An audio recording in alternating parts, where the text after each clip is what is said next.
Okay.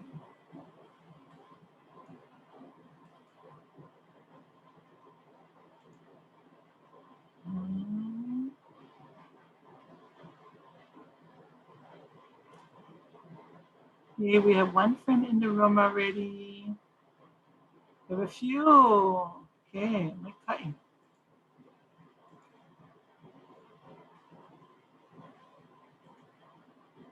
Aloha all. Before we begin on this side, I am just trying to make the connection over in Facebook. So we're gonna try that one more time, because it doesn't seem to be picking it up.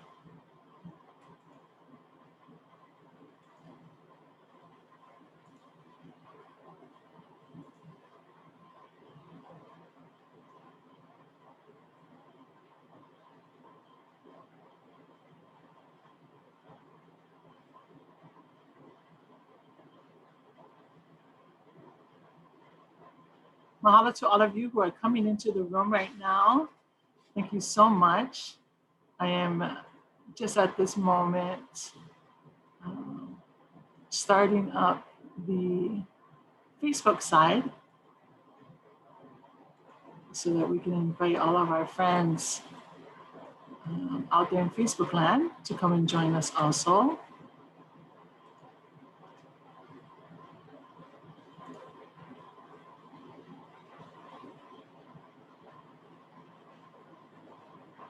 And I'll just double check on that.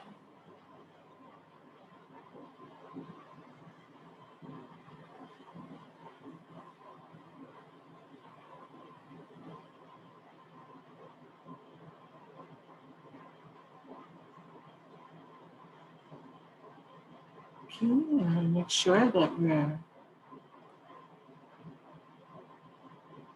going live. Oh, yep.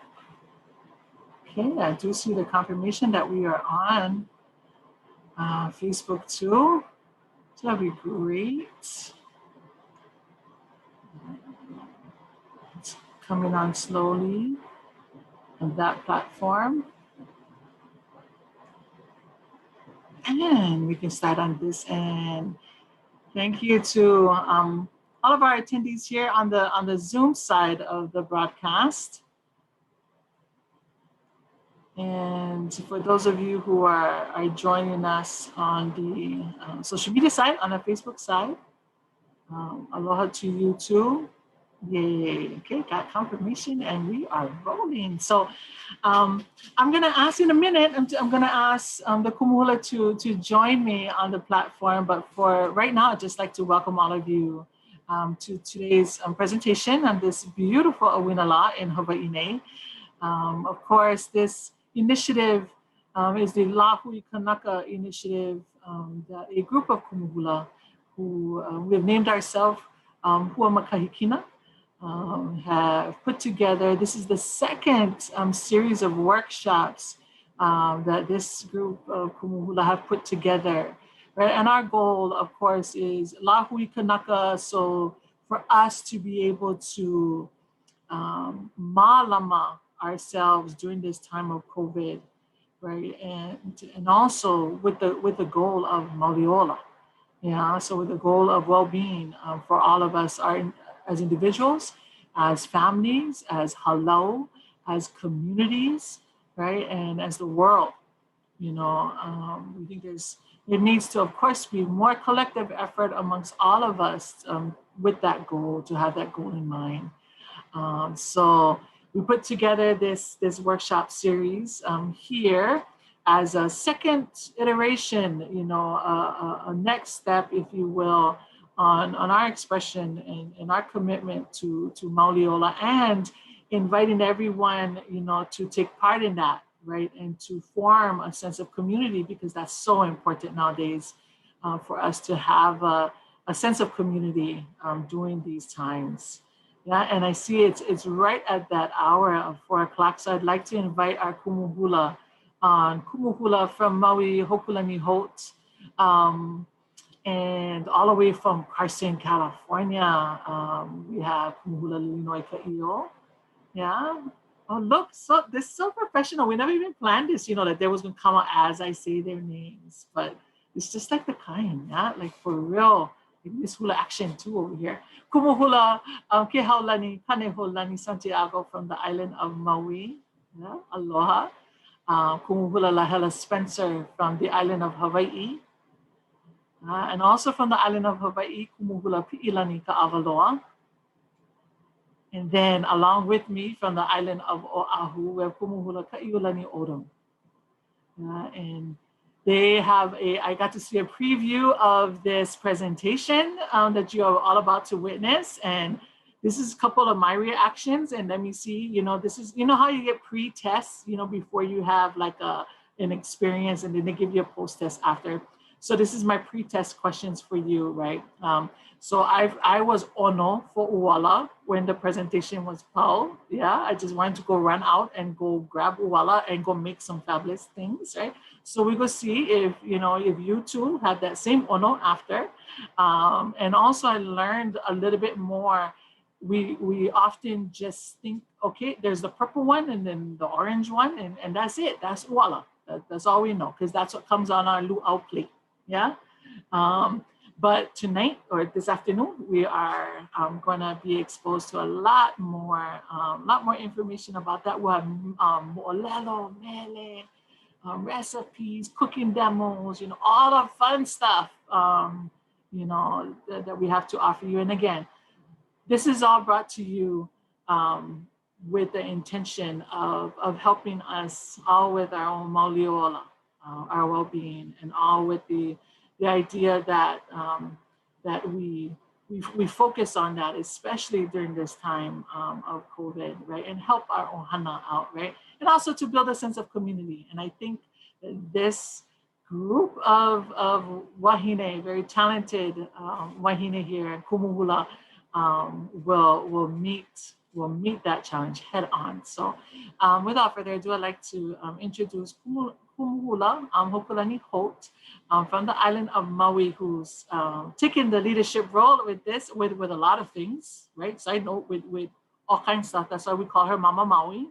Yeah, I know I call her that because she, oversees and malamas so much of what goes on with all of us. And today she's leading this presentation. So, kumuhoku. Aloha mai kako. Aloha. It is with great pleasure that we all have gathered here together. A little sidebar on, you may be looking at this array of kumuhula and be going, how they got together? These guys from all over the Pai'aina all the way to California.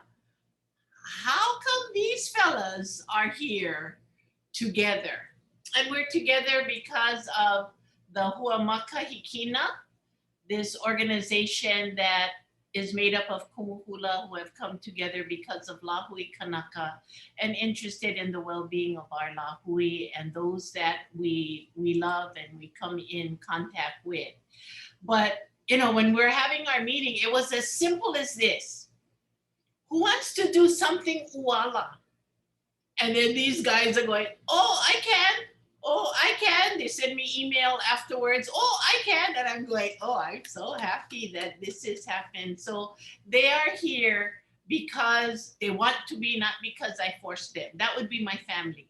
I forced them. But these fellas are here because they want to share their aloha for ʻuala along with the rest of us. So I'm going to share my screen. With this, during these times, Mehana, you have to let me share screen. It said host disabled share screen. I'm sorry about that. Yes, let me do that.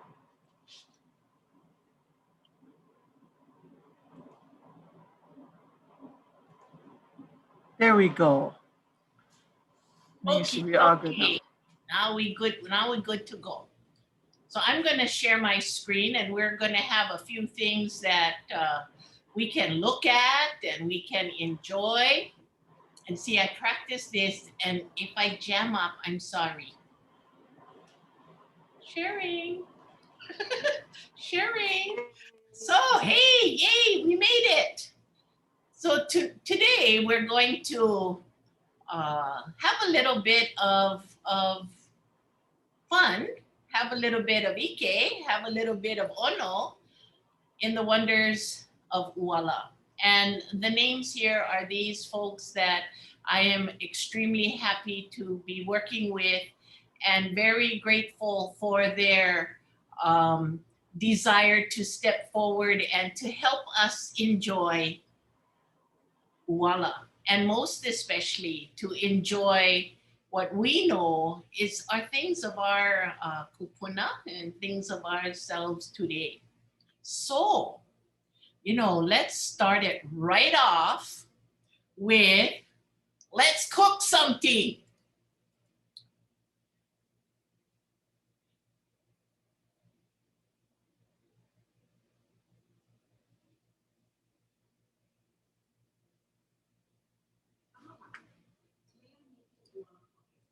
This is a very simple dish that can be made for pūpū or even as a side dish.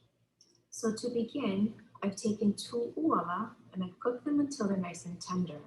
Now there are different ways of cooking ʻuala, but for this, I just simply boiled them on the stove, and that took about 20 minutes. I let them cool, remove the skin, and then cut them up into bite-sized pieces, which is what we have here.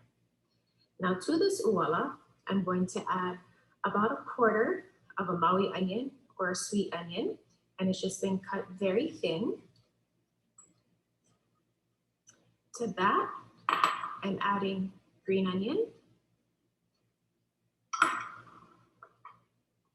little bit of tomato. This is about 1 small tomato. Now the fun thing about this dish is you can add or take out anything that you want. So if you want more onion, put more onion, less tomato, do less, it's up to you. From here, this is inamona. It's about 1 tablespoon of inamona.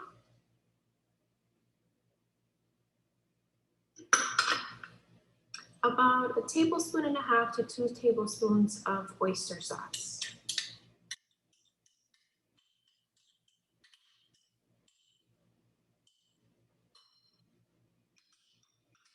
This is about 1 teaspoon of sesame oil, just a little bit.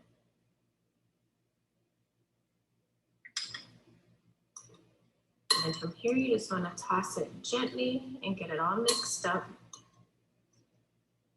Make sure to break up those onions. And again, toss gently because you don't want to smush your ʻuala to pieces, so just nice and gently. And that's it. So I hope this gives you some ideas on how to get creative and enjoy ʻuala. Aloha.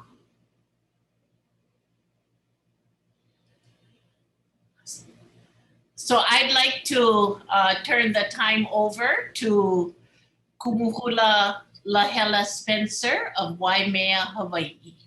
Aloha. Mahalo kumu hoku. This is a very, very simple dish. Something you can use again as a pūpū or even as a side. Usually if I don't know what to make as a side, this is what I'm making because it's really simple to do. Really, you can take any poke recipe, your favorite poke recipe, if it's spicy or not, anything you want to do can actually apply to ʻuala.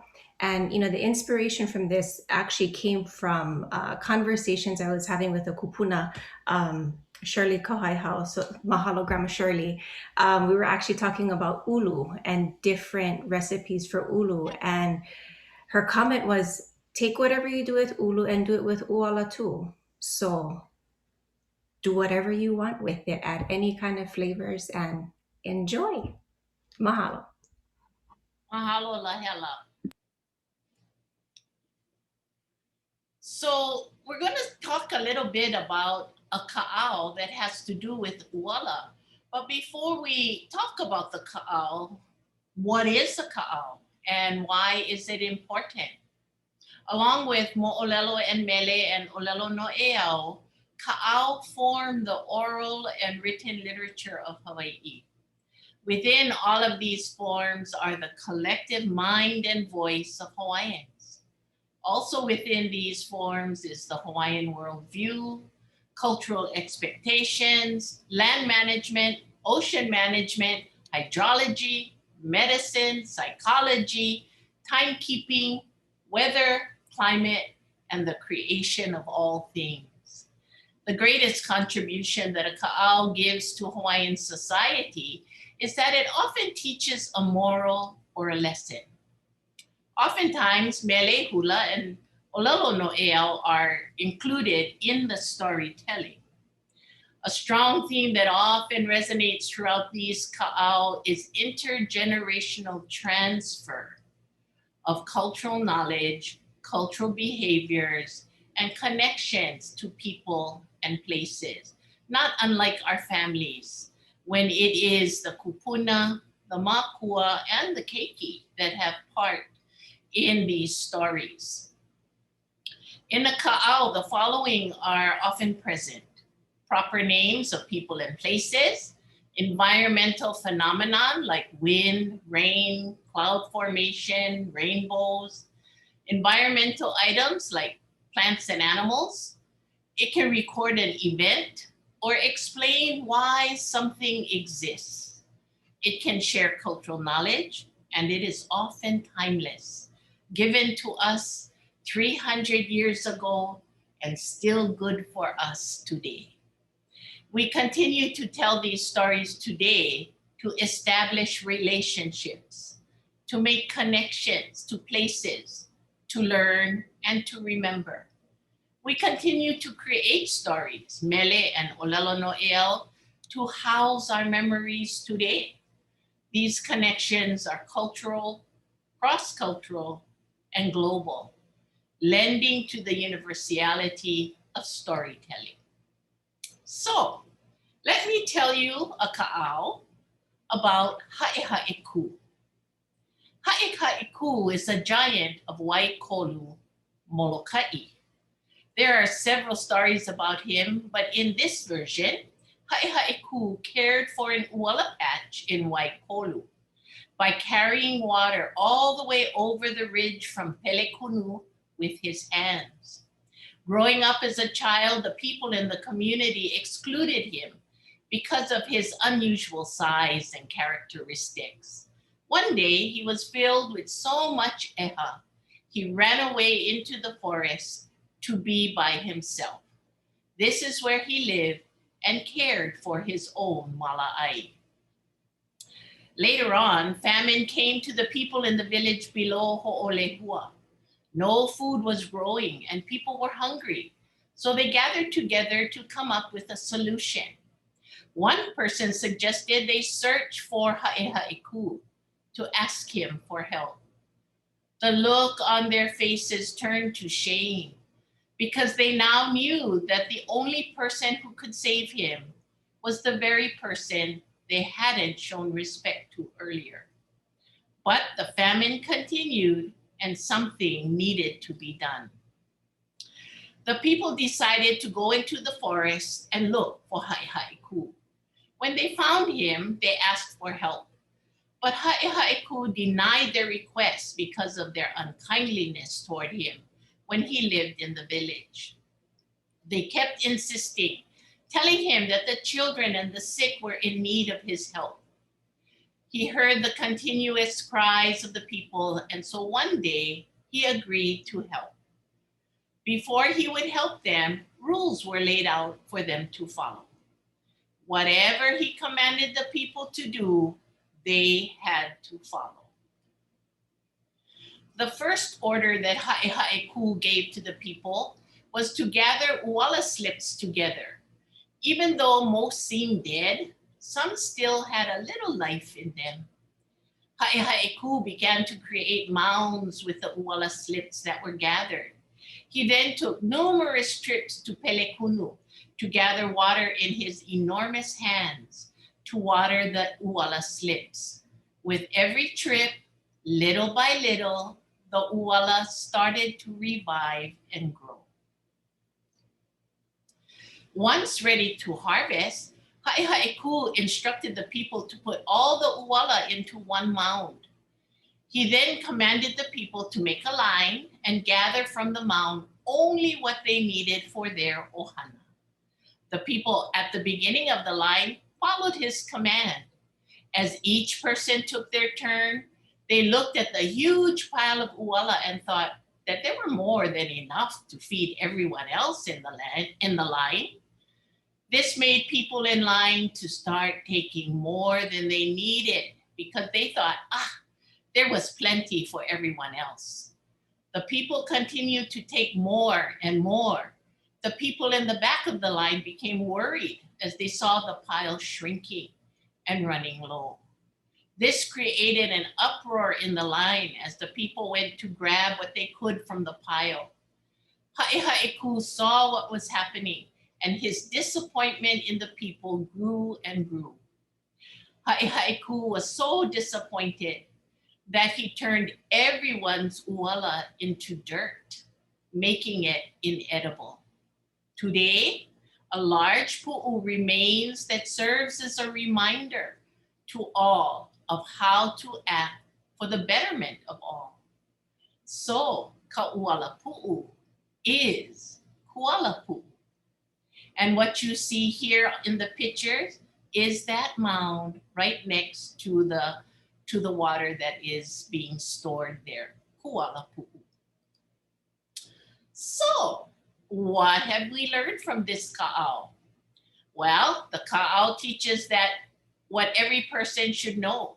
It is important to listen and follow instructions. Kumu hula know that. Listen and follow instruction.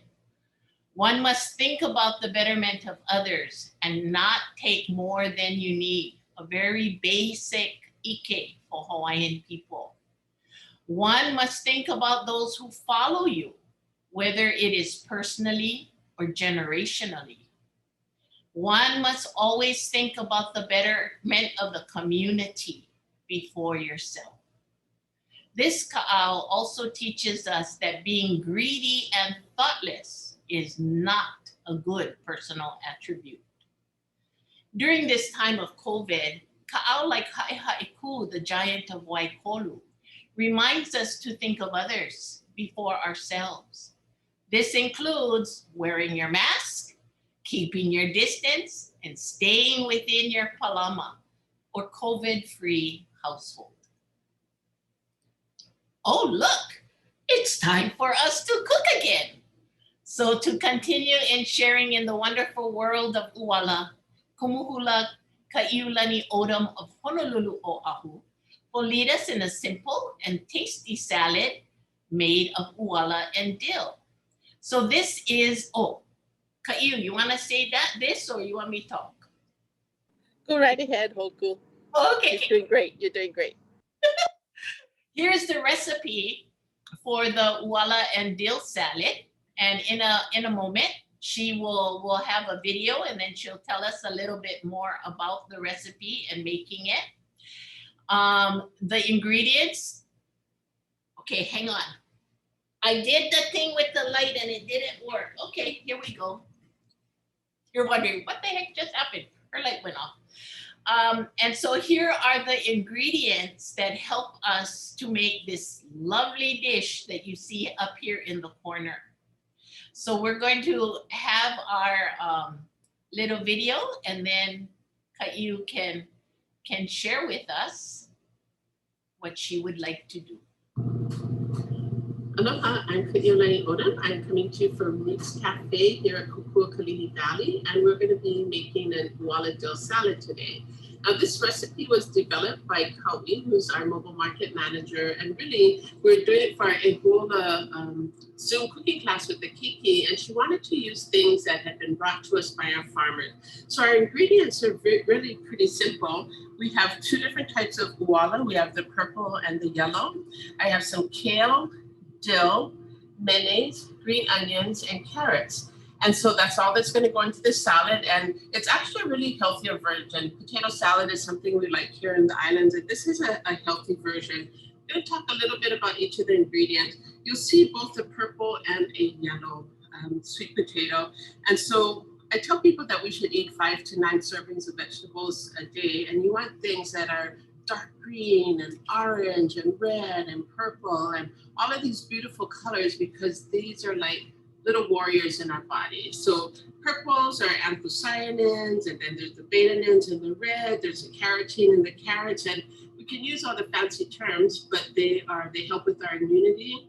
They, like the carotene is a precursor for vitamin A, something we need in our bodies right now as we're trying to build our immune system. The kale, besides having lutein and a bunch of vitamins and minerals, it is very healthy for us. It comes from the cruciferous family. These are things like broccoli and collards and kale and bok choy, and they're named that because their petals kind of shape like a cross. And so cruciferous are well known to be anti-cancer vegetables in it. But anyway, if you think about all these dark colors in our fruits and vegetables, they're like really strong warriors that help us fight off diabetes and cancer and hypertension. They build up our immune system. So in today's time, when we're fighting off disease and we're fighting off stress, that we're building a really strong, healthy immune system. So what we're going to have here is 1 pound of sweet potato, and that's really just 2 sweet potato like this. And you want to dice it, and then you want to cook it for about 10 minutes. It's a faster way of cooking your sweet potato. People ask, should I take the skin off or leave it? If it's organic, you can leave the skin on because a lot of the vitamins and minerals are actually in the skin. If you don't know where it came from, then I suggest you take it off. And so we're using 1 pound of ʻuala, and that's already been diced and cooked. And then we're going to add in a 1/2 cup of kale. And again, kale is something in our immune system that's going to help us to fight off disease. That you want to get green leafy vegetables every single day. You want to get cruciferous vegetables every single day. And here I have carrots, and I love our carrots from Kakumana Farms because you can see we have this beautiful purple on the outside and then it's orange on the inside. So you got your deep purples and reds, and then you can also add in an orange. So these are colors, again, very helpful in the body. We're going to throw that in. And then we have dill. So this is a surprise ingredient. This dill is what really flavors the salad. And it's it was a surprise to us that it tasted so good, but you want to chop it fine. For those of you that haven't seen dill growing, it comes like this. We take off all of these, and then we kind of roll it up and we chop it up really fine. So dills are other, and we're going to put that in. And then we're going to put our green onions in. And so all you have to do is we're going to get these all mixed up before we add the mayonnaise. And mayonnaise is something that we always use in potato salad. If you don't even want to use mayonnaise, you can try things like coconut oil or avocado oil or something just to get everything all moistened. But because I know people like mayonnaise here in Hawaii, I've shown you some healthy alternative. So this is a mayonnaise that's made with olive oil. This is a little bit better alternative. This is one that's only made with organic ingredients. And this is one that's lower in fat. And so when we're looking at the different ways to get a little bit of fat into our dish, we can go with the regular, or we can try out some of these healthier alternatives. I personally am using the low fat one in this because I know that the dill is going to get a lot of flavor. So I don't even have a 1/2 cup in here. I have less than a 1/2 cup. And all you want to do is you want to get enough just to bring all the ingredients together. So you're going to need to mix it up a little bit. I add a little bit at a time. This is going to hold the dill onto the salad. So you can see that's not quite enough. I will put the rest in. So I think this is maybe just a little bit over a 1/4 cup. One of the things we know about our usual local potato salads is they're very high in mayonnaise. And this is a fat that usually is a saturated fat. If we think about saturated fats, they're the ones that stick to the insides of veins and arteries for heart disease. And so you want to make sure to try and lower the amount of saturated fats in your diet. Fats often get a reputation as being the bad guy, and they're not, because our body actually needs fat. But if you look in a traditional Hawaiian diet, we didn't have a whole lot of fats. You know, our fish and our coconut was a really good source of fats. And, you know, we didn't eat pig on a daily basis. But anyway, we didn't have a real high source of fat, so we didn't use a lot of it. And then these were supposed to curl up, and they didn't. But anyway, these are just some green onions that you can place on top. I was actually thinking of maybe putting some chopped up almonds or something on top to add a little bit of crunch. But you can also do whatever you have in there. If you have celery in your icebox or some other type of crunchy, maybe jicama, you can do whatever you want. But this is just a base. It uses all local organic vegetables, and it's got a lot of really nice, deep, dark colors in it that are good for your food. I hope you try it, and mahalo for joining us today. So, kumu ka'iu, would you like to share anything else with us? I just wanted to say that we did this for our ʻōlelo cooking program, and the kids were between about 8, 9, 10 years old, 7, 8, 9, 10, and they all really enjoyed this dish. And so when you get kids to really know what the vegetables are, to actually do the hands-on prep themselves and to put it all together, then it's a little bit easier to get all of these vegetables inside of them. So this was just kind of a fun dish we made up that used everything that came out of our food hub except for the mayonnaise. Everything else is 100% local and organic. So it was a fun dish to do. Mahalo, thank you very much. You know, this okay, I'm gonna let you a secret about this group too. When we were forming, I made the caveat, and if my ohana is out there, they're going, she's doing the cooking part, because she doesn't like to cook. So I got people who can do that to help me. So this is really great. Thank you. But what I started to say is I could do that. Yeah, I could do lahelas. I could do that. So I'm on a roll, I think. An ʻōlelo noʻeau that we have says, "Hey ʻuala ai ho ola koke kavi." The sweet potato is the food that ends famine quickly. The sweet potato is a plant that matures in a few months. ʻUala played an important role in the daily lives of our kupuna and in our lives as well. One of the most significant qualities of ʻUala is its short turnaround period between planting and maturity for harvest, which is typically 3 to 6 months. Kalo, on the other hand, takes 9 to 18 months to mature. In addition to this, one carefully tended mala or garden can yield 2 to 3 crops each. ʻUala can also be grown from slips of the vines and needs little water to grow. Traditionally, people that lived in drier areas that did not have the abundance of rain or stream water cultivated ʻUala as their main staple food. Because of these attributes, ʻUala is the food that ends famine quickly. Yeah? Oh, look, we're gonna kuke kako again. This time we're going to invite Kumuhula Pi'ilani Ka'awaloa of Puna, Hawaii, to share a very decadent smoothie that can also be made in a more healthy way as well.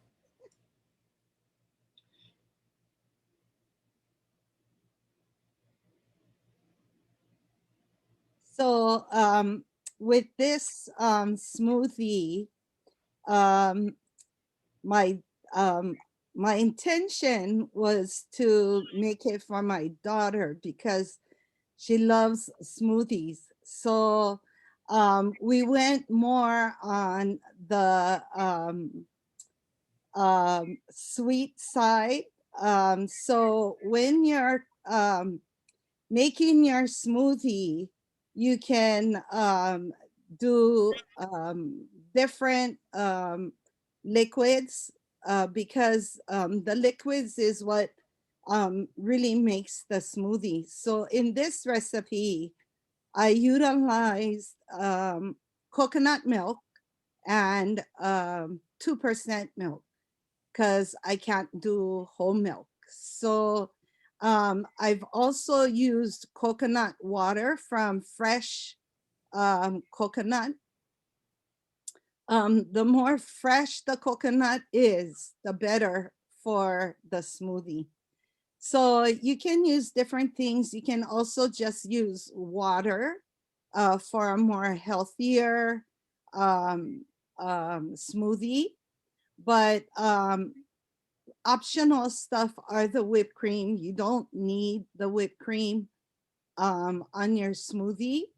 For me, when I do my smoothie, I try not to utilize the condensed milk, but my daughter, she loves the condensed milk, and she can. But for me, I prefer to stay away from that, or just use just a little on top as a drizzle. But you can also add ʻuala cubes on top of your smoothie as well, and use the ʻuala cubes to dip into your smoothie and eat them as well. The ube ice cream is just an added or an addition to the look of the smoothie. So if you're making it to look good, then you can, add the ice cream, the ube ice cream on the top. And again, for presentation, the whipped cream, but not necessarily. So for a more healthier, go with your noʻeau, like Lahela said, use what you have, and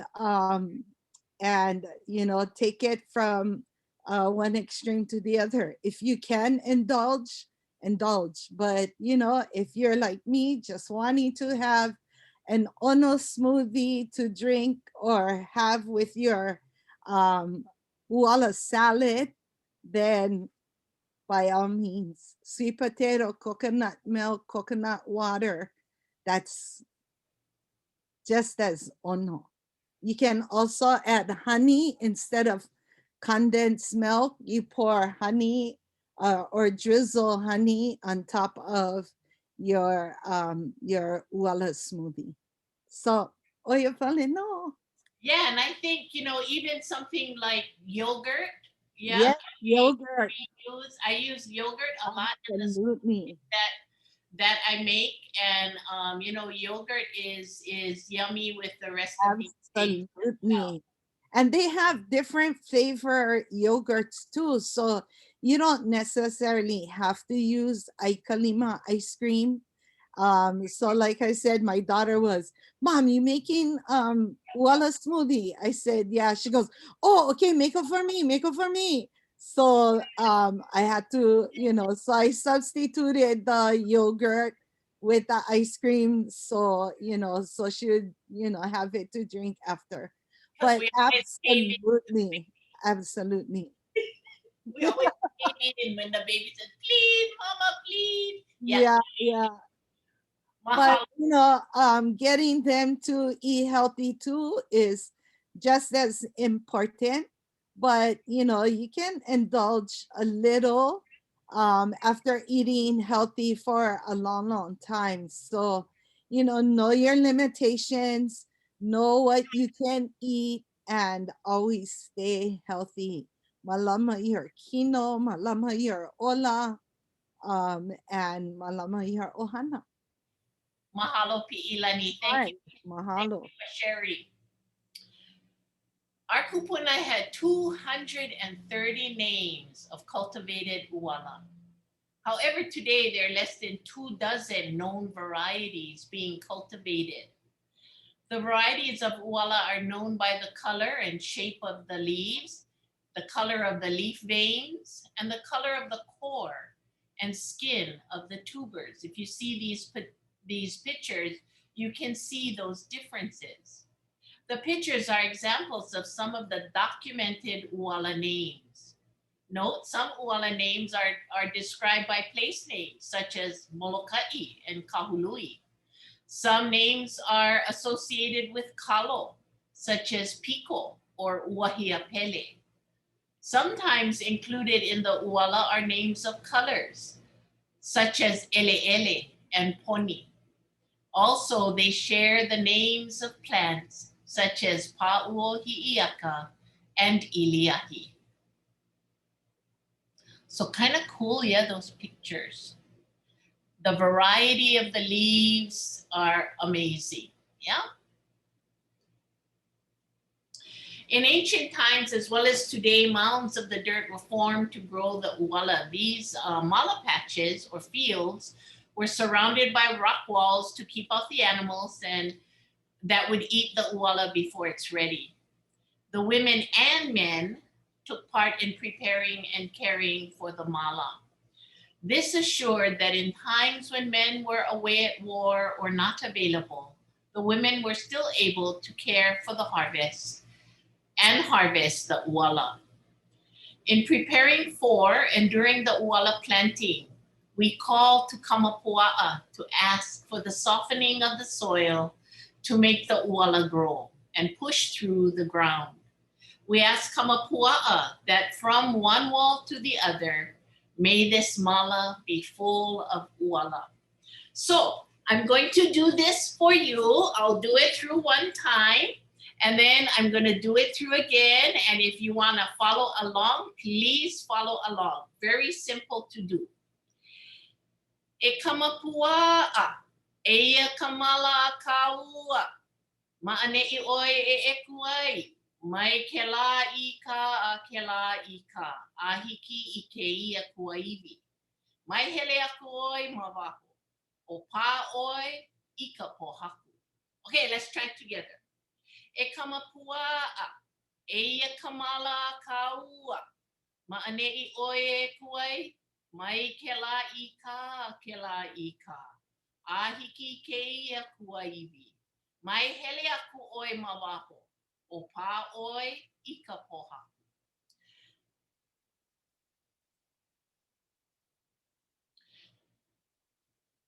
This pule kamapua'a was chanted during and until the planting was complete. The mala was then placed under kapu for 1 to 2 months. No one must disturb the mala, no walking into it, no throwing rocks or sticks on the mounds, and no playing in the mala. Watering continued. The young slips and shoots were allowed to grow as needed. After the planting, the farmers shared their fish and poi with everyone to enjoy. So we have a little video here of the Ishikawa family at Pailoko planting their ʻuala.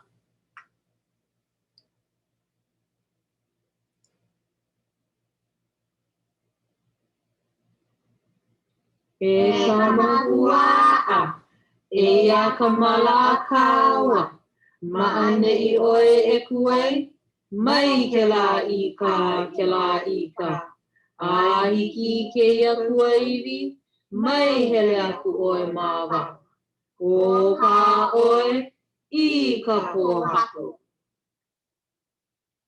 E kamapua'a, eia kamala kaua, ma'ane'i oi e kuai, mai ke lā ika, a hiki ke ia kuaiwi, mai hele aku oi ma waho, o pā oi ika pohaku. E kamapua'a, eia kamala kaua, ma'ane'i oi e kuai, mai ke lā ika, a hiki ke ia kuaiwi, mai hele aku oi ma waho, o pā oi ika pohaku.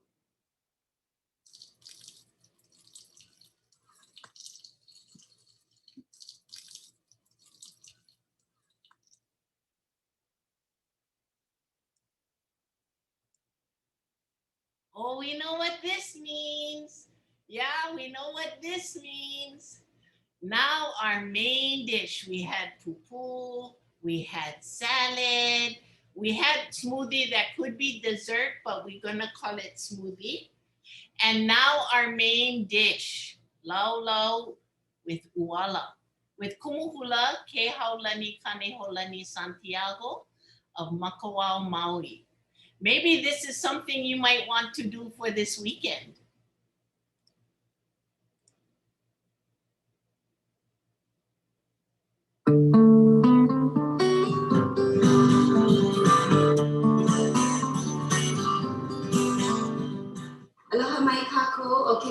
Ko'uinoa. I'm here with Karen and Jamie today. We're in beautiful Makawao, Maui, and we're going to show you how to make ʻuala laulau.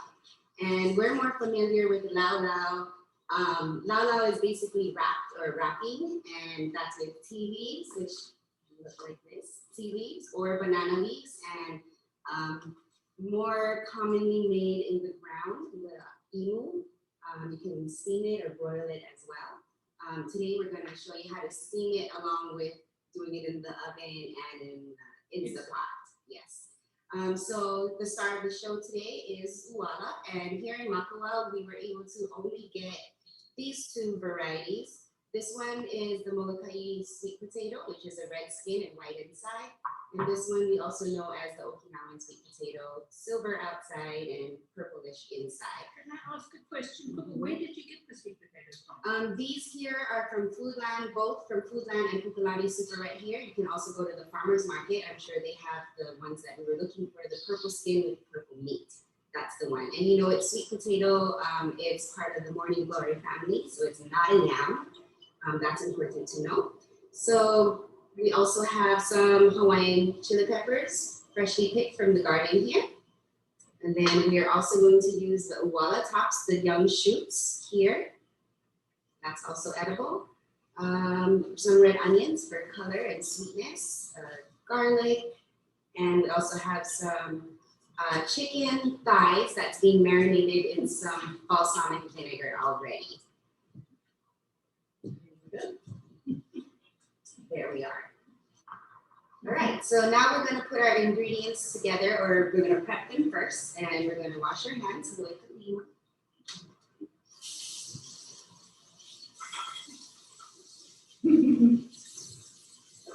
and we should also wash our ʻuala. Our ʻuala leaves and tea leaves has already been washed. All right, so first we're going to cut the chicken that's already been marinated in the balsamic, and you can also add the Hawaiian chili peppers in it for the marinating process. But if you don't like it too spicy, then like what we're going to do is add it into the laulau at the end. So handy dandy gloves for the chicken. And chop the while we're waiting. Yep. So where's that right on there? All right, so I got chicken thighs here. I like to have them marinated for at least 24 hours. If you don't have that time, 30 minutes is good. It's balsamic vinegar with salt and pepper. And that's skin on. This is skin on. It has a bone in it, so we're just going to go along the bone right here. And you're going to keep turning the chicken along the bone. Like so. See that? Mm-hmm. So just follow the bone all the way until the meat is off, like so. And then I leave the skin down because it's easier to slice it. And we're just going to take that and cut it right in half. And then into right sizes, which is about 4 slices there. And then that's ready, and you just put that all back in the juice while we're waiting. All right, then we'll take the red onion, cut the ends, put it right down the middle, take the skin off. It's always nice to have a little ʻōpala bowl next to you so it's easier to get rid of your compost. Like so. And then we're just going to do them, which is just thin slices. And we're just going to put beautiful colors like that. All right, so if you can take that. Yes. Do you want the garlic chopped, kumu? Yes. And you can continue that. And yes. Couple of cloves, how many you need? That's good. Okay. And so while they're doing that, I'm going to prepare the tea leaves for wrapping. It's been picked and washed thoroughly. So you want to come up here, maybe about halfway of the bone and just debone it. Like, you can use a knife or scissors if you don't want to use your teeth.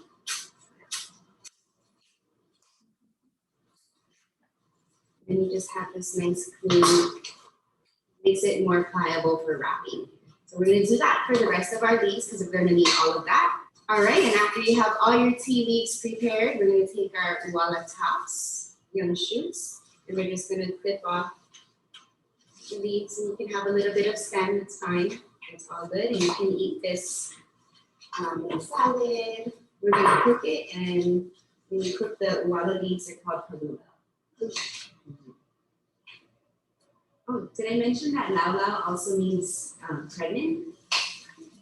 Yeah, it means a bunch of things, but it also means pregnant. And then after we're done with our preparation, then we can go ahead and put it together. And we'll show you how. All right, so after we got our tea leaves all clean, we have all the bones, and you don't need to throw these away. You can just put them in a nice glass, and it's like a nice centerpiece. Add some water to that, and we'll have it right here with us. Next, we'll get our ʻuala, and we'll just peel the skin, like so. And then we're gonna just take the ends off. Cut it in half. They're a lot harder to cut than Yes. regular potato. Yes. And then just depends on the size of it. You can just cut it in half and cut it in bite sizes. So, and that's it. Now we can start putting them together. All right, so now it's time to assemble our ʻaoʻao. Before we do that, I'm going to take some of that balsamic and we're going to reduce it down into like a syrup. And we'll get back to that later when it's ready.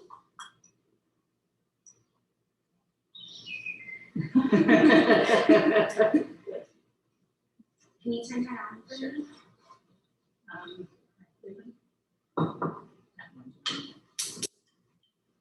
Medium heat. Super low. Yeah, low. Don't cut that. Just to have some. Okay. Okay, so now we're gonna grab 2 tea leaves, so we can just do one at a time. Grab 2 small tea leaves, like so. Grab some of our ʻuala leaves, say about 5 maybe, and I'm gonna put them down first and make just a little layer. Think of wrapping your ingredients in this. It's super healthy, so when people ask why, it's just because it's good. It's good for you. It's Good just good stuff. for you. And then I'm gonna put some ʻuala down first.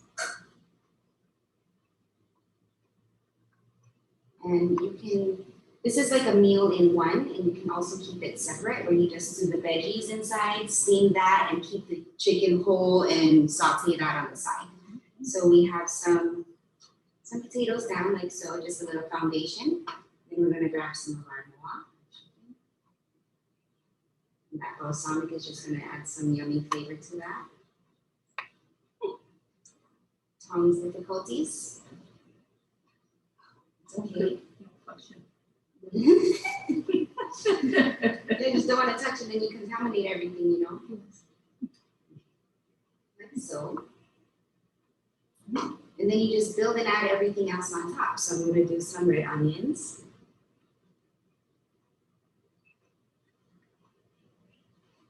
Lots of salt and potatoes.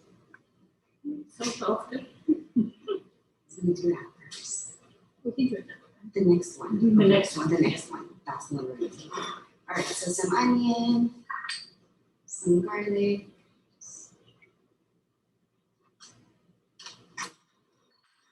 A little bit of our Hawaiian chili pepper.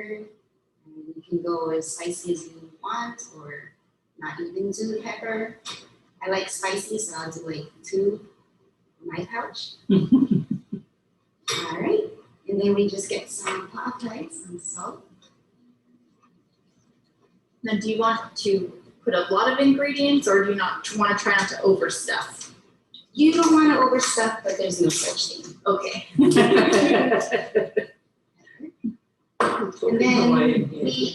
then we top it off. So you have this beautiful mound here, and then we just top it off with more leaves, just to cover it. Ooh, make my mouth water already. That balsamic smells really nice. And once it's thickened, not yet, but once it is, then we can turn it off. We'll get back again. So we have a little mound like so, and this is the fun part. We're actually going to wrap it in here both ways. So we take that and just roll it. And you might have some people that some ingredients that want to escape spillage. Yeah, but you're just going to tuck them in there. And then you take this other one here and do the same. Oh, the other way. This way. And you want to make sure it's nice and tight, so nothing comes out of that. Then you have a little pouch like so. And then now we're actually going to wrap it so we can put it in the steamer. So you take that, put it on your TV here. Wrap that up tight there. One way, and the other side. Close it up. Take that stem, wrap it around, and tie a little knot here. Ooh, that's delicious.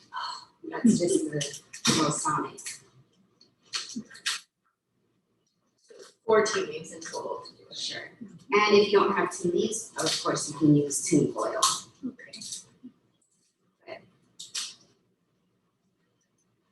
Trash in the aina if we use from our garden, and there you have Beautiful. One ʻōlelo. Like a little castle. and then so yeah, now what you want to make sure of, like we already have here, is that you have your steamer ready, and you know it's ready when steam's coming out, and you can set it on low. Make sure it's on low, a nice steady simmer. And then you just take these after you made a bunch, and then you put them in the steamer. Line them all up, about 45 minutes. Enough time to practice a hula or two. We're gonna open that. Yes. The smaller one. This one? Yeah, I think that was it. Yeah. Being careful because the water is very hot. So now we're just gonna unwrap our loveliness. Take the tea leaf out. It smells nice. Tea leaf goes back into the garden for compost.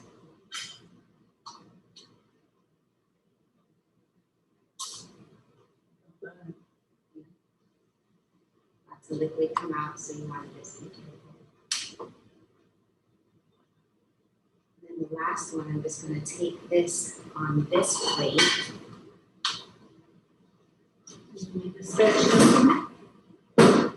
Sure. Might work a bit. Yes. Great idea. So, we can unwrap this guy. Like so. So if you don't want to waste dishes, you can eat straight off of the tea leaf. I wouldn't recommend it because it's so juicy. But you can just slide it right off. Okay, we're going to open that a little bit to make sure that our potatoes can poke through the fork. And I'm just going to open it up a little bit. All of it. It's a pretty mess. And then that balsamic that we had reduced earlier, which is like a syrup, a nice syrup. I'm just gonna drizzle right on top.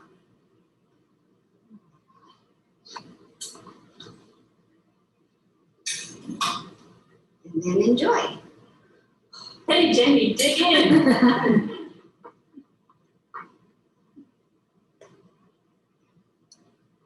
It's delicious. Okay, right? We're smelling it through the TV. the monikaha'ai, and where's our fork?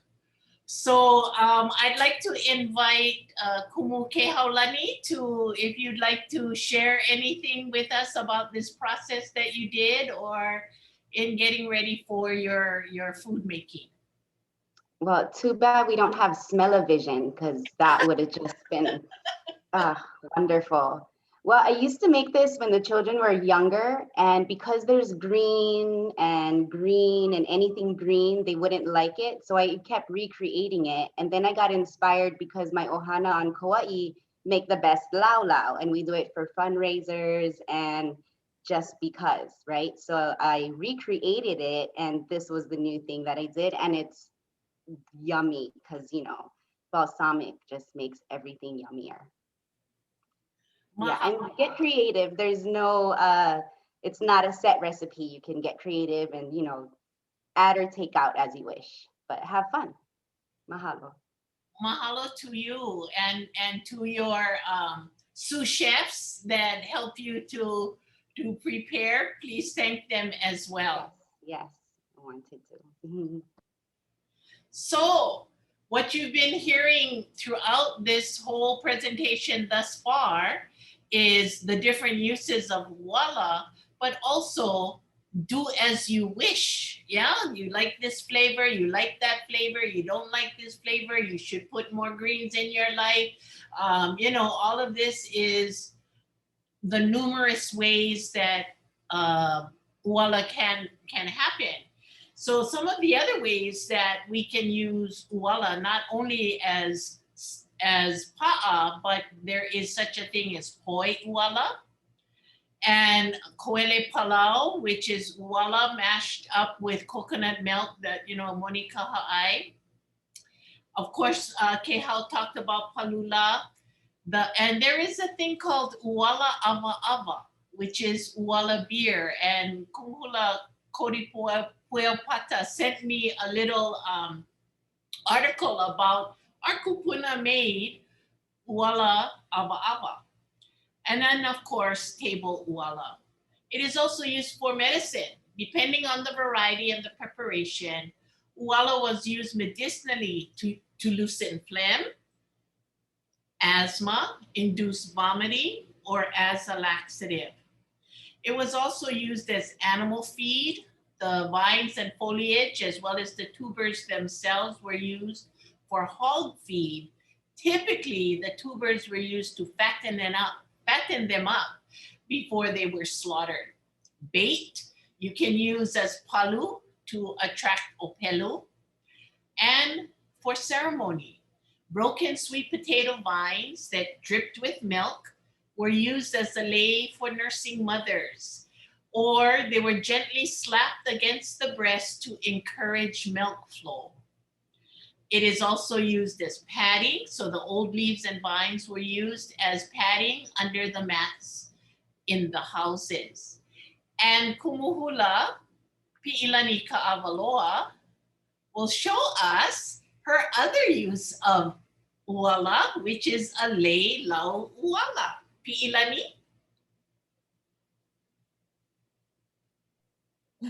Mahalo kumuhoku.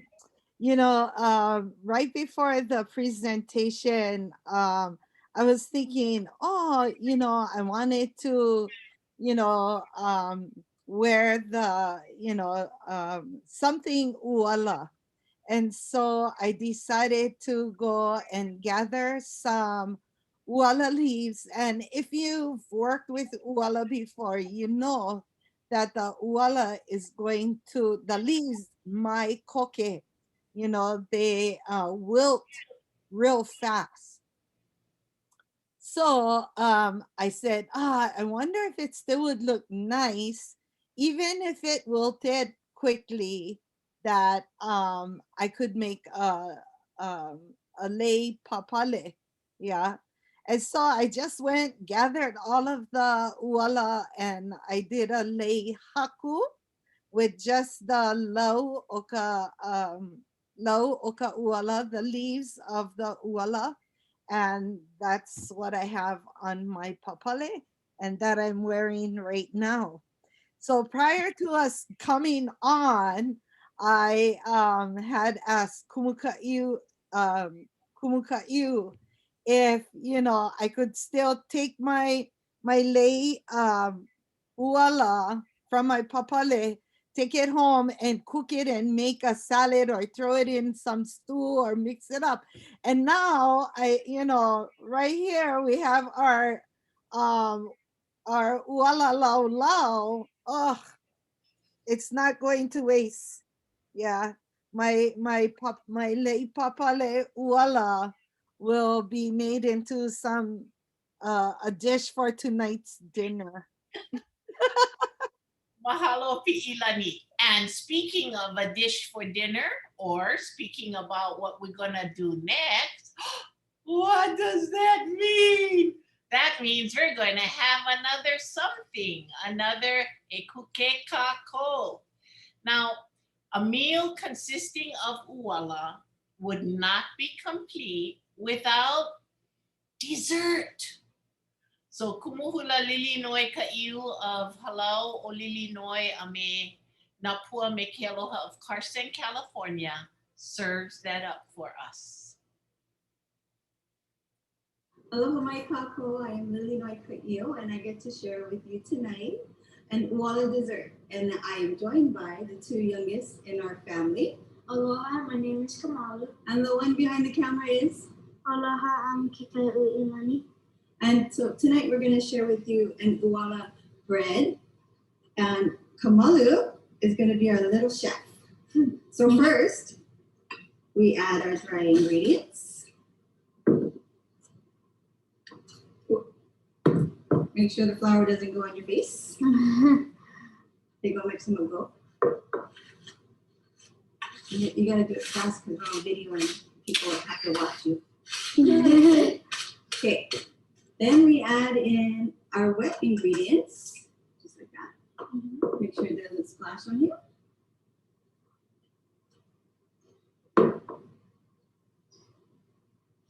Oh, that was our ʻuala. Okay. Go. Okay. That wasn't here, that was the string of the ʻuala. Oh yeah. Making people think we got hair in our food. I think they're not eating it.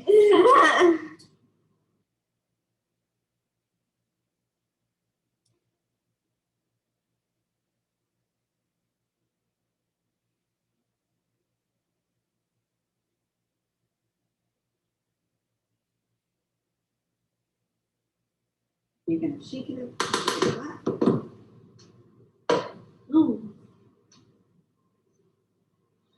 Shake it, shake it, shake it. Shake, shake, shake. Okay. Shake, shake, shake. Now Kamala's gonna put it in the oven. Don't hurt yourself. In the center. And you're going to Close it.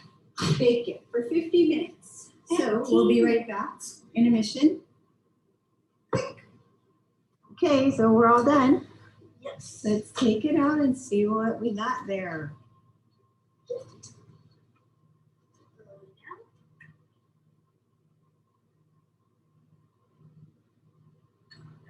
Don't burn your hands. All right, kiddos. Now we can cut it up and make some of that yumminess. So that is the finished product.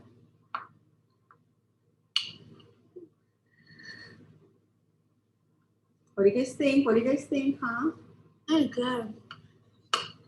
Especially that ice cream, huh? Mm-hmm.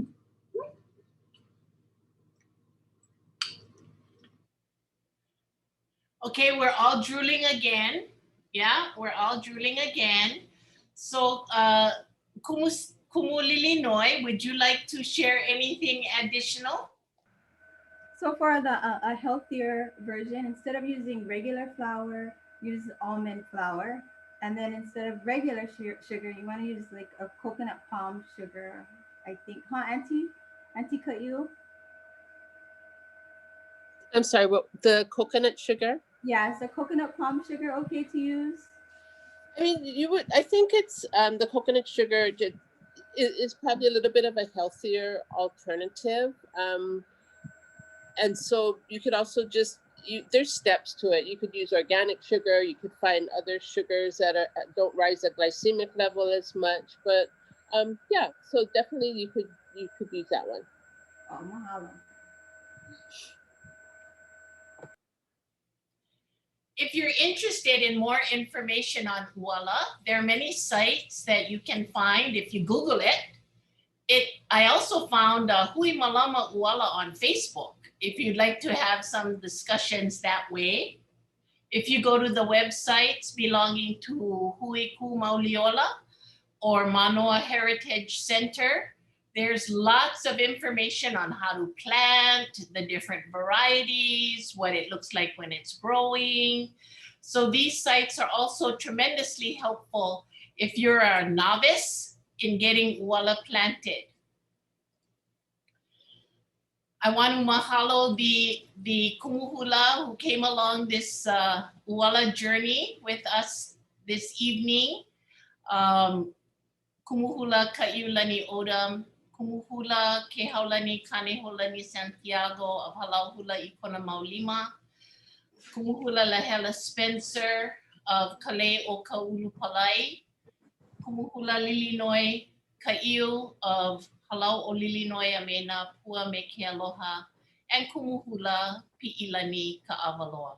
It has been our pleasure to be a part of this effort to bring Mauliola into our homes and into our families and into our community. ʻUala in its forms provides Mauliola for us. So I'm going to stop sharing the screen and we can open the time up for Q&A. Mahalo for that.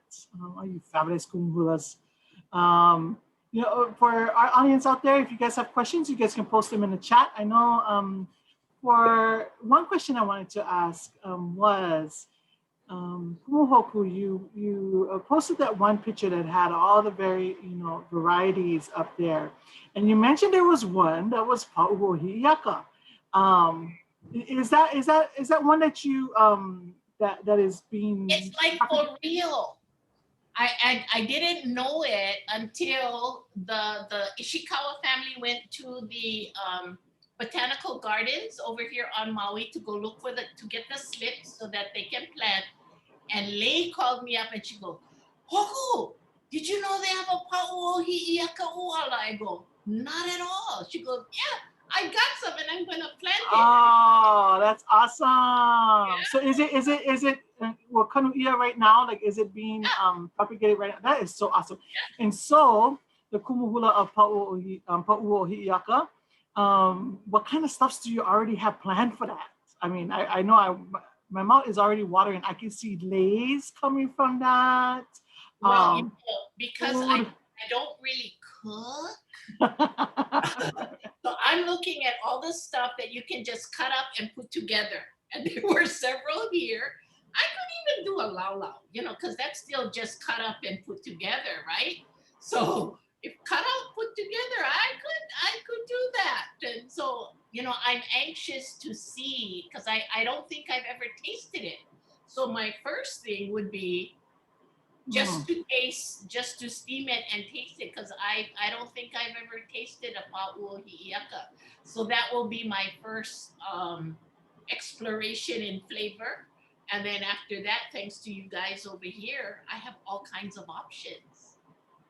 All right, when we have a volunteer from our audience, Lemome is saying, yep, we can stir fry the Pa'uohi'aka too.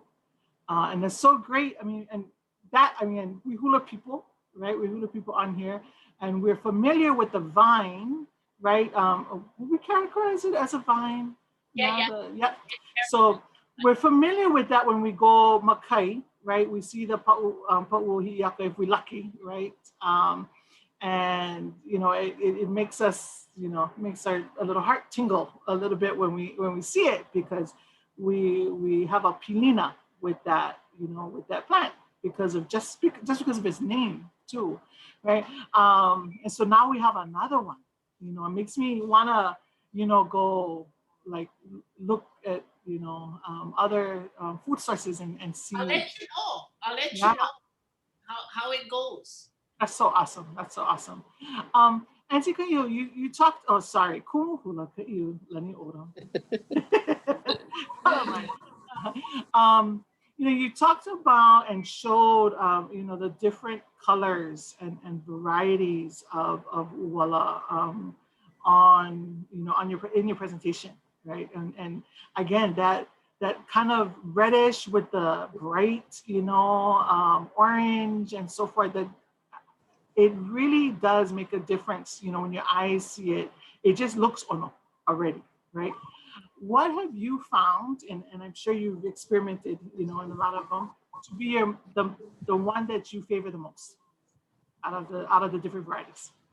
It depends on what I'm using it for. And so I love all of them, but the purples are just going to hold their shape a little bit better. Oftentimes the yellower ones, their water content is such that it doesn't. So if you're, if you're mashing them, you're cubing them, or what you use them for, and their taste difference are a little bit different. Once you start using all of them, you can tell that there's a subtlety in each of the way that different ones taste. So it often depends what I'm using it for. When we used to do the Ipona program with Herbert, the purple sweet potato were the best for cooking, then slicing thin, and then brushing with a little coconut oil and cinnamon on them. And you put them in the oven and you just roast them. And they get this kind of licorice texture to them that none of the other ones would get. So really your use and what you're putting it into kind of dictates. But I love all of them. I really love the deep purples, and the yellow orange ones to get that vitamin A inside is something that I try to also use a lot too. Right, and the ones with, sorry, I was just going to say, they cook faster than luau. So they have the sweet potato leaves. So they have all these really good nutrients. But like in the laula, that was a great recipe, because a lot of times people don't make it because they say, oh, I've got to cook it for, 2 or 3 hours because you got to get the luau leaves cooked down. But with the sweet potato leaves, you just need to do it until it's just lightly cooked. And so if you want to put salmon or fish or something lighter inside of that, that is a quick meal because everything's going to cook really fast. And in our community, the Filipino community, they just blanch it and throw it with tomato and onion, a little bit of patis, and that's something they eat on a regular basis. So super versatile plant. We're not using it enough. And so I love that this show is exploring all of that, and we get to use it a lot more. Because I was going to ask you just about the leaves, actually. And anybody else can jump in, if you have mana'o about the leaves themselves too. One is so the leaves can be eaten raw. They can be eaten raw. They're not always enjoyed raw by everybody just because of the texture. So for most of our stuff, we're either blanching them, we cut it up, we throw it in soups. If you want to cut it really fine, you can put it in a salad. I tend to like it in a salad that's going to have the dressing on it already and massaged into it. So kind of like kale. Some people like kale plain. I happen to like it in a salad that's had the dressing on, so it tends to soften it a little bit. But it can be eaten raw. There's nothing against it being eaten raw. It's just that most of the time people are going to like it to be either blanched or cooked a little bit. But it can be thrown in everything from chilies to soups, just a way to get in some extra green, the way that we use kale. And it's easy to grow too. It's a faster growing plant than the kalo too. So when you're teaching kids how to grow stuff and you give them like just a little bit of sweet potato to plant in a pot and the leaves start coming up, they can already start to pick some of that and to start throwing in. So it's a fun way to teach kids, from the ground to the table, and have something that's going to grow in a manner that, keeps it going, but they can use, in a really short time. That was going to be my next question was, can it be gathered just like how we gather luau leaf, where the kalo stays in the ground, right? And we go and we have particular patches. Most people will have particular patches that are just lau, right?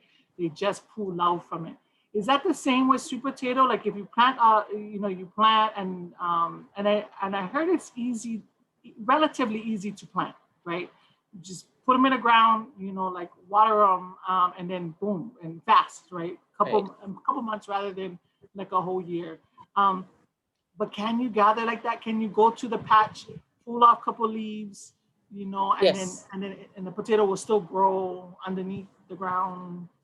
Yeah, so like any plant, if you're going to use the leaf, that's the energy is going to go there, right? Because you keep pulling it off. And so you're pulling it away from the corm or the root. And so you either want to use one or the other. So if you're going to use it for the leaves, keep picking the leaves. But we were planting the other day, I had my grandchildren and we were doing some planting. And it was an area that we didn't even see any leaves on because they had grown on this other side. But we were digging up the dirt and there was actually a small little one still left in there. And I have no idea when it was from, but it's hibernating into the ground over there. So it was kind of fun for them to even see that. And Kumukahao, you know, you're a chef, right? That's your background, and it was so neat to see you use balsamic. Is it vinegar or oil? I keep getting them, you know, confused. Oh, it's vinegar. Is it vinegar? And I can only imagine, right? I wish we had smell-o-vision because it looked incredibly good. And I wanted to know, like with the vinegars, right?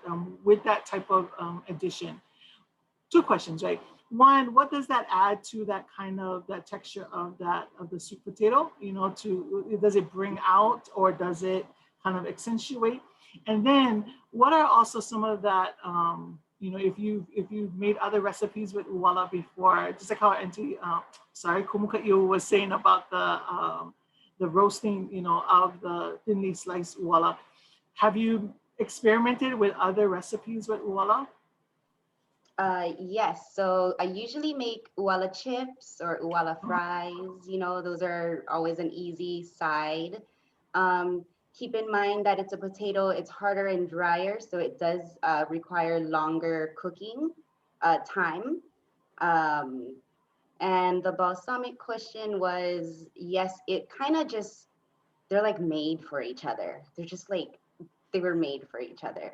Oh, I gotta try that. Yes, yeah, and it makes it sweet. And when we were filming, Hugh was asking how I came up with the balsamic syrup. And, you know, simply you're at work and you're bored and you're in between something and you just create something. And I had balsamic on the stove already reducing and it was in the syrup. And I went to go get ʻaika ice cream, French vanilla ice cream, and I poured it on top to see what it would taste like. And that is another yummy surprise. But yeah, just balsamic, don't be afraid of it. It's sweet. It has this lovely smell once it reduces. It's good with all kinds of stuff. So that's so awesome. You know, and what I also loved about your guys' presentations, right? And we had a question was, you know, both Lilinoe and Kumukaʻiu, right? You guys talked about and showcased, right, the kids being involved, right?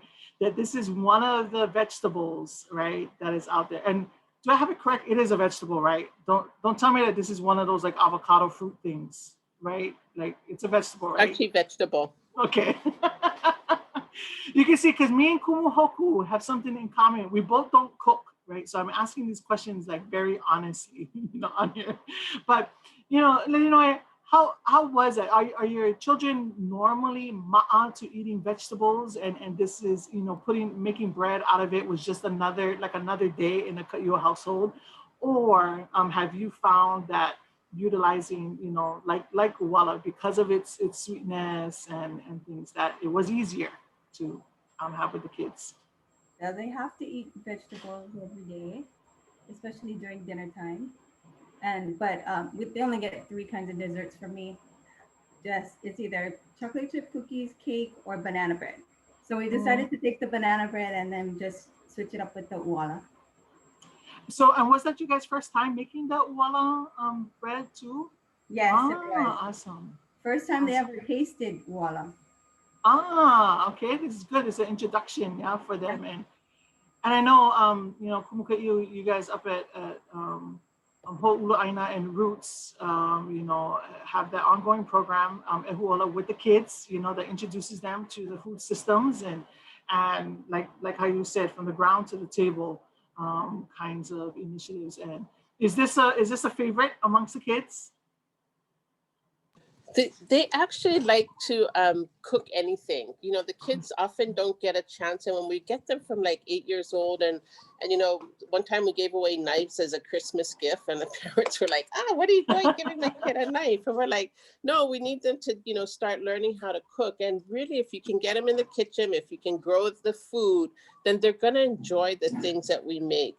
You know, the other thing, when I used to get the Punana preschool up top at Ho'oluaina, we take them through the garden and we let them pick whatever vegetable they want and taste it. And the parents would be like, oh, they're not going to eat that. They're not going to eat that. And then we'd bring it all in and we'd make little paipikas with all the vegetables they picked, and they loved it. And so it's really just giving them the opportunity to experiment and to not have any of our preconceptions about what they're going to like or what they're not going to like. And, you know, I always talk about resiliency and efficiency in the food system, and that we give up a little bit of resiliency every time we try to be efficient. And so that's how I feel with kids and food, is that the more we teach them, the more we let them learn to be resilient and cook and plant and grow their own food, they're going to grow up to be more resilient as adults, and our food system's going to be better. And so it's kind of part of this whole big circle about what do we do about our food system here in Oahu, in Hawaii, I should say, as we import most of it all. And it comes down to cooking and growing our own food. You know, that's one of the most important things that we can be doing right now. Yeah, and that's why, you know, when we had the little video of the Ishikawa children doing the planting, and you know, the little bit of special, because it was traditional that the farmers shared fish and poi with the people who helped planted. You know, it all now they connect ʻuala and fish and poi, and you know, then they can water, you know, then they're taught, no, you don't play in the mala, but, you know, you have to water. So I would agree with Kaiu that when you let kids be around things that grow, then they love to do it. Yeah. That's awesome. You know, and one of the things that I really loved, you know, speaking about the kids too, was the moʻolelo that you shared, kumu, right? Hae from Molokai. Not many people are familiar with that story, so it was great to have, you know, this story that's particular. And then this meleoli, right, that is for kamupua'a, right? And so most people are familiar with the moʻolelo of kamupua'a, but don't realize that within that moʻolelo, there's a bunch of chants, a bunch of mele in there that have to do with planting, right? Have to do with planting kalo. Now this one, you know, for ʻuala, right? And just that whole, that process of planting and growing and harvesting, right? And plus he is lono, and lono is ʻuala, and the eku, and, you know, our kupuna were like, that's all like connecting. Right. Connecting. And mahalo for mentioning that, because one of our dear friends, Kumu Puopata, did a post earlier on Facebook, and his introduction to this particular panel talked about that here we are, right? A bunch of us just observed Makali'i rising a day or two ago, and we're in the season of lono, right? And ʻuala, how perfect that this be the first of this next series of conversations that Hui Makahikina hosts.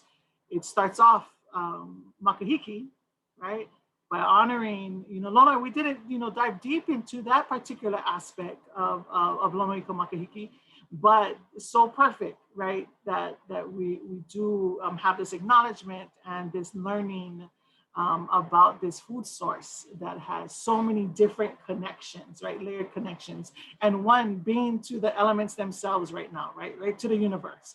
Our very watch, our clock is being tuned to it. So that's so awesome. Yeah, so awesome. Lahala, I just wanted to ask you real quick, you know, the dish that you prepared, right, is a thing, like for me, right, for me, and I don't know for Hukutu, but for me, are those things, right, the chop them up. Okay, I can actually I can go look in my refrigerator right now and see some of those ingredients in there, right? Onion and tomato, and, you know, all of those kind of things, you know, already in there, and to be able to utilize it and create this dish, right? And start introducing, right? If you haven't already, that's a way to transition yourself from the, you know, akupoke, right? into Absolutely. the ʻuala poke.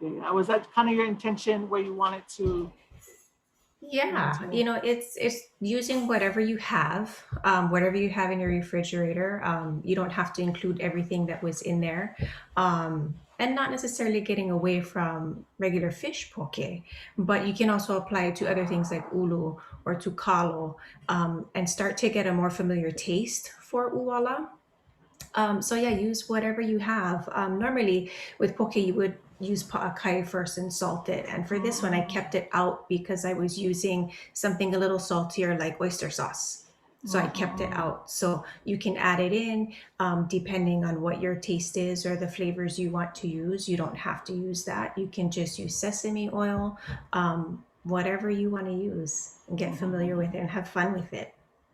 Move towards that. That's so awesome. And kumu pi'ilani, I love every presentation that you are in. You guys make lace, and it's usually only on Hawaii Island you can just go like outside your yard and make one whole. She has a whole mala on top of her popale right now. But that's so important to and I think again, there's to me very Hawaii Island, where you just make use of everything, from head to toe, right? You can throw them on. So thank you for that. And then also, and we're going to learn more, about your story, in an upcoming presentation, right? Coming up actually, next week already. And so I'm going to transition into that, right now, but I'm going to ask you to think about some last closing statements, all of you, on here. But before we do that, I just wanted to let everybody know, let our audience know that this is just the first in a series of workshops that are coming up. Today's was about ʻuala. Tomorrow we are going to feature another 5 kumu hula, who are going to talk about, and their topic title is so relevant today, is Nana ʻike kumu.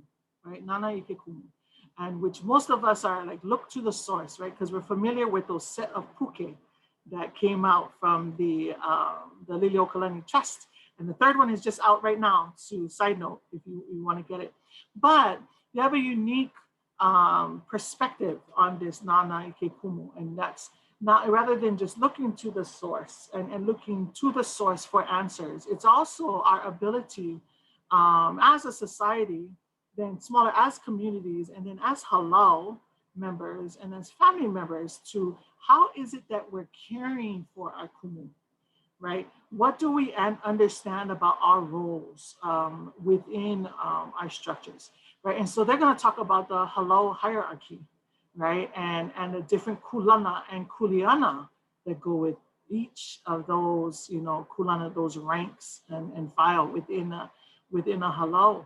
Right, and really take a kind of turn upside down a little bit. This is the way I see it, right? Turn upside down a little bit what we've kind of grown up to understand, that the kumu has the highest burden within the halal to mālama it, but everyone within that structure has a role and a function, and it's reciprocal, right? Everything in Hawaii, and when we talk about me Hawaii, right, there's always this pilina that is a reciprocal relationship, right? Even our aloha, right? Like it is not only given, right? It is gotten to, it's received. So I'm so looking forward to that. So there's Nā kumu hula, Lono Padilla, and Kānaka is going to be talking about that. Also, and they're on Oahu currently, but they both come from 2 different islands. Then we have kumu hula Kapua Ka'aua from Hawaii Island. And also from Hawaii Island is joining her kumu hula Kahialani Wilcox. And then moderating with his fabulous self will be kumu hula Pueo Pata from the island of Maui, right? And so you're going to see and hear these different lineages, right? These different lineages come together and talk about, the complexities and the simplicities of that. And I cannot wait. So that is tomorrow, right? At 3 p.m. So before you do anything Halloween, right? Because we know some of you are still, finding different ways to gather or do things, with your family and not gather in large groups. But they will be presenting this tomorrow at 3 p.m. Right? So be back right here, oha.org/webinar for that one. Then coming up next, right after that on November 5th, right? On November 5th is Aloha Kaunaoa, Natural Elements Empower Health and Wellness. And that's where Pi'ilani and her crew of kumu hula, which include kumu hula Iwalani Kalima, Analu Akau, Auli'i Haini Hirohara, and again, Lilinoe Ka'io here will all be on that panel, and that will be moderated by Tatiana Fox. So we look forward to that too. They have some great, you would not believe where they found Kaunaoa. Just that'll be a little tickler for now, right? They have found Kaunaoa in places you never thought had Kaunaoa, right? And just another little reason why you should come back is the healing powers of Kaunaoa, right? The medicinal elements in Kaunaoa, so very important and so very relevant for today. So mahalo nui. Then on November 8th, now we have Kumu Lemomi Akana. She is going to be talking on the topic of ohana and hula lineages. She will also share with you all, right, a hula noho for tutupele and an oli for hi'iake kapoli opele. So you get to learn that too, right? So awesome. And then she also composed a new mele for this time period to help us get through this time period. So cannot wait for that one. So that's what's coming up next week now. We're going to be having workshops throughout this month, right? So every week we're going to be bringing you a workshop or a couple of workshops. And so check back with us. You can either go to oha.org/Lāhui Kānaka and or to a Facebook page, Lāhui Kānaka dash moʻolelo. And you'll find information there too.